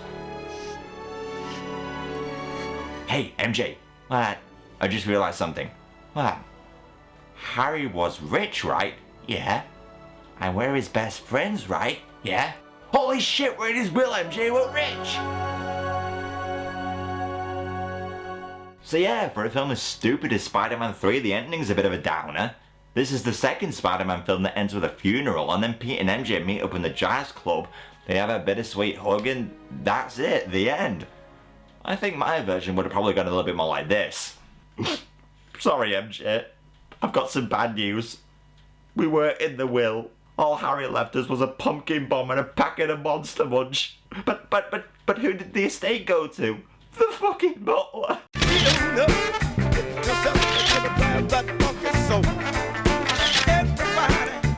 So there's Spider-Man 3. Now, in hindsight, I have to say that this is probably the weakest film out of the three. But I only say that because I've spent so much time analysing it. Because on first viewing, I remember watching this movie in the cinema, and I was glued to my seat. I remember not wanting the movie to end. That's how much I enjoyed it. By far the best aspect of this film is the action. Spidey 3 really took it to the next level. The CGI got better, and the fact there were 3 villains made each action scene feel very distinctive. Now the downside of course with having so many villains is that the film feels quite cluttered. 2 villains I think would have sufficed, and whilst I thought Thomas Hayden Church was great as the Sandman, I don't think he was needed. His story arc feels quite separate from what was going on because he didn't really relate at all to the main characters. He was just some guy. He didn't know Peter Parker, all he knew was Spider-Man. His introduction scene just pops out of nowhere, and the way he was written in to relate to Peter meant rewriting what was set in stone in the first movie. We do get some character motivation with him because of his sick daughter, but this is never resolved. We never see Flint get enough money to cure her. By the end of the movie, Spidey forgives him, he fucks off and probably goes off to steal more money from some more banks.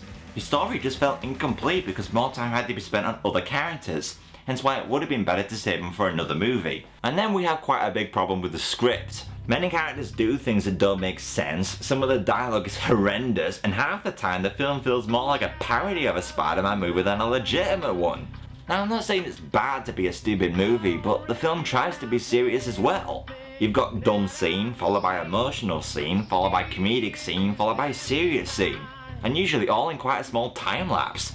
The film has practically no tonal consistency. I think that's Spider-Man 3's major problem. It tried to cram in too many characters, too many plot lines, and too many jokes, and as a result the film ended up feeling like a jumbled mess. It's almost like they got different directors to film different scenes. It's quite jarring at times. But I think what I hated most about this movie wasn't Emo Peter, it wasn't the stupid dialogue, but it was the relationship between Peter and MJ. We spent 2 whole movies of them trying to get together, and at the end of the second film, they do. But they break up before the halfway mark in this one. Also, Gwen could get with Pete for a bit.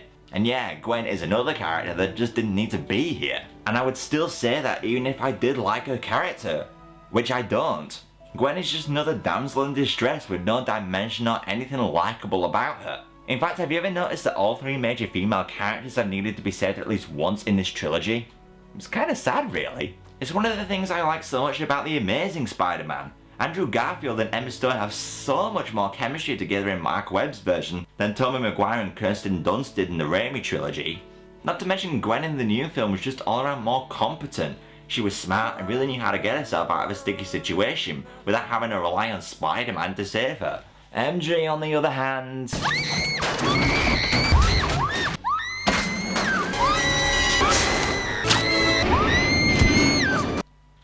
was just plain annoying. But that's not to say Spider-Man 3 is all bad. It does have things going for it other than the action scenes. Rosemary Harris's Aunt May is and always has been brilliant, for example. I don't think I've given her enough credit yet. She's so likeable and caring, and to me, she is Aunt May. J.K. Simmons is also fantastic once again, though he doesn't get as much to do here. But I love the scene where Miss Brandt reminds him to take his pills. I think this scene is hilarious. And I know a lot of you are gonna kill me, but I'd be lying if I said I didn't enjoy Emo Pete strut his stuff down the street. It's just one of those things you just have to laugh at. Though I draw the line at the dance scene, this was a step too far. The film had its goofy moment, it didn't need a second, and to many this scene was just insult to injury. This scene alone practically ruined the film for many, and I can see why. I think someone should edit Spider-Man 3 and get rid of this scene. I actually know just the guy for the job. Topher Grace. Yeah, the guy who played as Venom in this film did a special edit for the Star Wars prequels, which he apparently got a lot of praise for. I think a Spidey 3 edit would be a pretty good project for him. If he did that, I'd be the first in line to see it. But yeah, as is, Spider-Man 3 is seriously flawed. There's too many plot threads, it gets a little too stupid in places, and the script needed a lot of work. But look at it with popcorn in one hand, beer in the other, and brain switched off completely, and you might find something special. I'm the unusual suspect, and I can't think of a way to end this review, so Spider-Man Dance Party.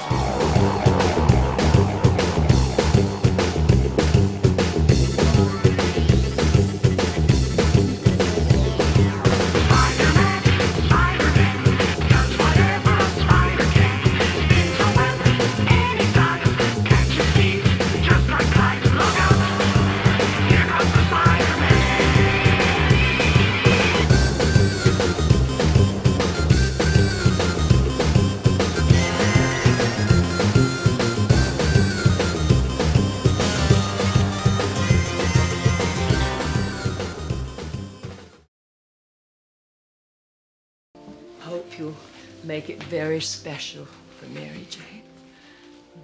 Do something she'll never forget. Like Dumper at the altar, for example.